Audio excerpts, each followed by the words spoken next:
नंदुरबार तालुक्यातील रजाडे येथील शेतात मका जळून खाक। सविस्तर वृत्त। नंदुरबार तालुक्यातील रजाडे येथील शेतात मका जळून राख झाला असून शेतकरी कृष्णा झगा वाघ यांच्या 2 एकर क्षेत्रातील पिकवलेला मका हा जळून खाक झाला। घटनेची माहिती मिळताच सरपंच राजू मराठे यांनी पाहणी करून संबंधित महसूल विभागाशी संपर्क साधून माहिती दिली। प्रशासनाकडून पंचनामा करण्यात आलाय। तसेच विद्युत वितरणच्या कर्मचाऱ्यांनी घटनास्थळी येऊन आग लागलेल्या मक्याची पाहणी केली।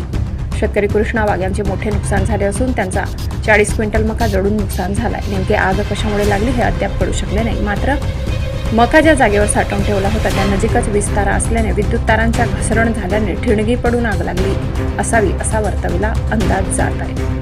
मकाईला आग लागताच परिसरातील शेतकरी व कृष्णा वाघ यांच्यासह त्यांची मुलं यांनी आग विझविण्याचा प्रयत्न केला असता आगीने रौद्र रूप धारण केले होते। त्यातच कडाक्याचे ऊन असल्याने आग विझवण्यास अडचणी येत होत्या। मात्र मिळेल त्या साधनांनी आग विझविण्याचा प्रयत्न केला तोपर्यंत मका पूर्ण जळून खाक झाला। शेतकरी कृष्णा वाघ यांचे अतोनात नुकसान झाल्याने ऐन हातातोंडाशी आलेला घास गेल्याने त्यांचे प्रचंड नुकसान झाले।